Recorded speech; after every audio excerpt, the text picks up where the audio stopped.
ñoom dañoo dem ba affaire commencé déborder di déranger voisins yi fa dëkk te la benn waaye dem boole leen fekk aussi ñoom ñu ngi doon utiliser seen chanvre yi comme ni ma ko waxee waaw par la suite lañ soupçonné xam ne ñii ay kii lañ ay borom ñaari tur lañ quoi.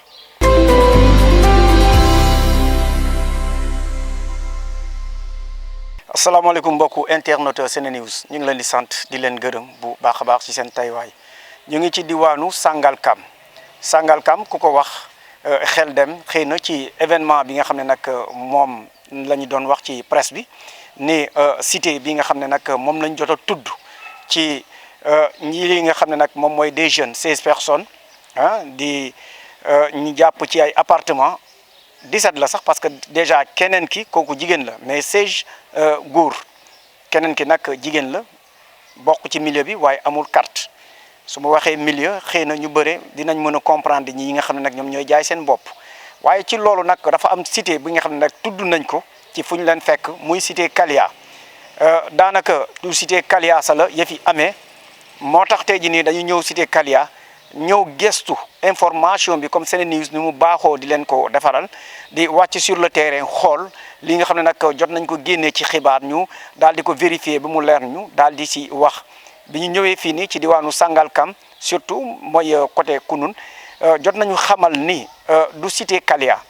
parce que Kalia fii nii am na Kalia 1 am na Kalia 2 Kalia 2 précisément pour wax leen ni seen autorité bi sax fa la dëkk maanaam monsieur le maire de Sangalkam Kalia 2 la dëkk. waaye nag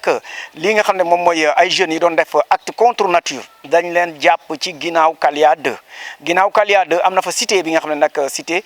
douane lañ koy wooyee différent de cité douane bi nga xam ne nag moom moo nekk Parcelles Assainies diggante Parcelles Assainies la ak li nga xam ne moom mooy Nations Unies du cité douane boobu noonu fii tam am na beneen cité douane ci la ñu daal di dénoncer ay jeunes yi nga xam ne seen agissement daanaka population bi bu ñu ko gisee taxaw nañ ci ba daal di leen boole ak polisu Jaxaay moo def descente bi daal di jàpp 16 ci ay jeunes ay góor yi nga xam ne nag dañu doon def acte contre nature maanaam pour niñ ko mën a faram-fàccee ci wolof bi daal mooy borom ñaari tur yi jàpp nañ leen ñeeni dañ leen fekk ak li nga xam ne nag moom mooy des préservatifs parce que loolu lañ mën a wax dinañu baal ci kaddu ak li nga xam ne nag moom mooy liquide bi nga xam ne nag xëy na dañ ko daal di jëfandi pour li nga xam ne nag mooy seen sëy bi entre ñoom mu gën a yomb moo tax tey ji nii dañ leen di bàyyil ngeen mën a déglu kenn ci responsable Kalia ginnaaw bi mu ñu indilee li nga xam ne nag moom mooy des éclaircissements par rapport ak seen entreprise bi lu mu subir ak moom nombre téléphone bi mu jot suba gi ba tey ak population bi nga xam ne nag ñoom ñoo fi nekk parce que benn buntu la am dañ koy signaler benn buntu la ñu clôturer fépp képp ku fiy dugg da ngay daal di joxe sa carte d'identité enregistré dugg bay génn tam nga enregistré génn te vigile yi ñoo fi nekk ñoom ñoo lay gunge ba fépp fi nga xam ne nag soxla nga ko naa leen bàyyi ak responsable yi après ñu mën a dem ci fi nga xam ne nag moom mooy cité douane xool naka la yëf yi tëddee foofu tam. ni nga ko waxee rek tey dañoo yeewu gis ci presse bi ñuy wax ne dafa am ay individus yu ñu jàpp pour contre nature pour acte contre nature et que c'est à la cité Kalia lañ leen jàppee sans plus de précision donc man maay gestionnaire cité Kalia et donc bi ma déggee loolu tout de suite après j'ai fait mes investigations parce que le problème majeur c'est que dara mënul xew ci cité bi te man yéguma ko c'est-à-dire que 16 personnes bu ñu leen appréhendé woon ci cité bi ça allait se savoir puisque man cité bi ma dirige bi ma yor gis ngeen comme ngeen ko gisee benn entrée la am benn sortie am poste de sécurité am ay vigiles. Il est vrai qu'il y a des appartements à louer ici, mais même ces appartements-là, je tiens des fiches de location meublée où tous les entrées sont répertoriées. Et le nombre de personnes qui est autorisé à occuper un appartement meublé, c'est 4 personnes. Maximum, du ko passer. Et les mineurs ne sont pas admis aussi. Ce sont les conditions qu'on a mis sur les fiches pour appartements meublés. Et encore que ceux qui détiennent des appartements meublés sont tenus de se déclarer à la police du tourisme. Donc toutes ces conditions-là, ñun fii Kalia, on les fait respecter. Donc à ma grande surprise, bi ma déggee loolu mu jaaxal ma, il s'agissait pour moi ma xam ci suba ba léegi maa ngi doon def suma ay investigation. waaw man moom ama grande surprise dañu yeewu tey rek dégg presse bi yëpp relais cité Kalia jàpp nañ fi ay borom ñaari tour dañ fi léewoon appartement meublé waaw te du cité Kalia douane la derrière Kalia bi quoi dañ fa jëloon ñoom sax vide logé ak nekk fa ak seeni xarit par la suite sax ñun suñ benn copain bu am chambre aussi ci immeuble bi moom moo leen gis fekk ñi doon tox seeni chanvre indien ak yooyu yëpp di déranger immeuble bi xëyaat fekk leen noonu seeni yaramu neen ci la leen boole depuis dimanche waaw ñoom lundi la leen jàpp te sori naag Kalia mais comme zone bi moom booy lii Kalia mooy repère bi mais derrière la cité douane. donc waaw ginnaaw Kalia 2 la précisément. waaw ginnaaw Kalia 2 yi du Kalia ginnaaw Kalia 2 bi cité douane foofu la. aujourd'hui tey bi ma kiiwee dañ ma wax biñ ma waxee le problème j'ai fait les investigations et tout et à la suite lañ ma informé précisément que la chose s'était passée à la cité douane et que ki ma ko wax aussi moom dafa fekkee arrestation bi man bi ma déggee l'affaire j'ai appelé le commissaire comme nous travaillons en étroite collaboration avec la police de Jaxaay parce que conscient un peu de li mu mën a c'est meublé yeeg yooyu image bi mu mën a am ci milieu bi may liggéey moo tax nous travaillons en étroite collaboration avec la police en cas par exemple bu ñu gisee loo xamante ne c'est pas conforme voilà on peut voilà ñu très tôt ñu informer leen et tout donc bi ma ko wooyee la ma wax ne ça s'est passé aux environs voilà après par la suite après mes recoupements ci laa xam ne parce que dafa am koo xamante ne dafa témoin la woon ci affaire yi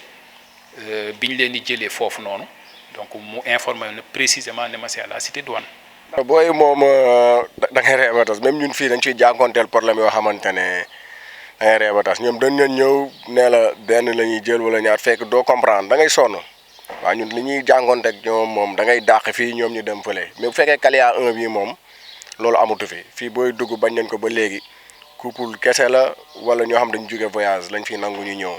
waaw mais jëlate ay booy wala duñ xamee sax yow da xel ñaar ci yu mel noonu sax ñun dañ lay dàq waaw moo tax bañ xëyee moom dégg nouvelle bi daf ñoo jaaxal waaw jaaxal nañ loolu. bi ñu ko yëgee vous savez on a des clients yoo xamante ne ils sont soucieux de l'image ci seen dëkkuwaay et tout effectivement ni nga ko waxee am nañu Kalia est implanté un peu partout il y a Kalia à Sangalkam fii Kalia am na Kalia zone de captage il y a Kalia Scat Urbam donc ñoom ñëpp bi ñu déggee loolu le collègue gestionnaire qui est là-bas aussi bi mu déggee loolu les propriétaires l'ont interpellé parce que ñoom ñëpp dañu jaaxle woon donc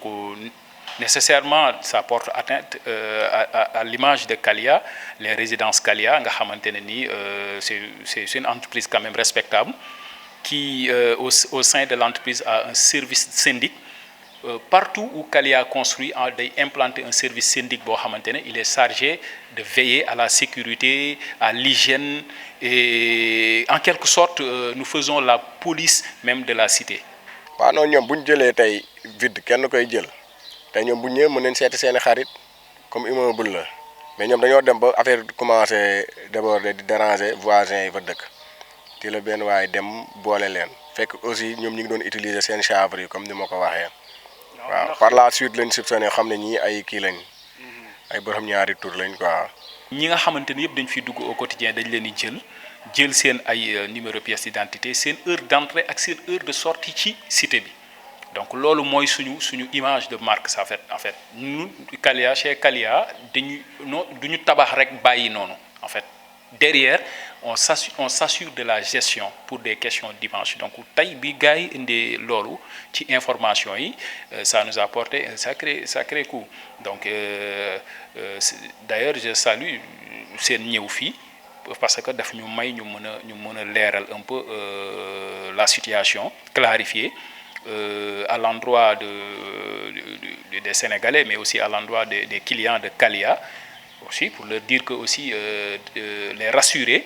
que nous veillons à ce que ces choses-là yi nga xamante ne moom la ñuy dégg feneen mu bañ a am ci cité yi donte voilà parfois il est difficile de tout maîtriser mais quand même sur ces aspects-là, on est vraiment, nous collés vraiment à nos règlements intérieurs. On veille à ce que certaines choses ne se passent pas dans cette cité.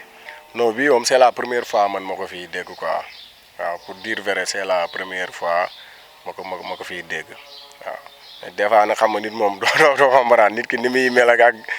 dëgg ci biir c'est autre chose quoi, mais cas bi c'est la première fois quoi. Moo tax it mu xaw ñu jaaxal. Di wax presse bi aussi ñoom it balaa ñuy xëy di dóor Kalia source ñu am source quoi, parce que xool aussi li mën na nuire turu entreprise bi. waaw ba pare fii xam nga ay nit dañ fay dëkk ak seeni famille tout ça léegi loolu bu amee rek day yàq mën na yàq deru entreprise bi balaa gi moom nga topp source yi ba am lu leer moom moo gën quoi te en plus depuis lundi la waaw depuis lundi la. Ce que je voudrais dire c'est quoi? En tant que syndic, je sais que tous les jours les adolescents viennent ici pour demander s'il y a des appartements à louer. Ñun suñu politique mooy à chaque fois que bu booy yi ñëwee fii systématiquement j'ai donné des instructions pour qu'on les décourage. On leur dit qu'il n'y a pas d'appartement à louer. Parce que je leur ai dit que moi je ne gère pas personnellement les appartements meublés. Mais je leur dis qu'on n'admet pas que des enfants, adolescents, parce qu'on sait que généralement c'est pour s'adonner à la débauche. Donc ce qu'on demande peut-être aux parents, c'est d'être mieux regardants ci seen mouvement d'hommes, parce que je vois que le phénomène s'accentue.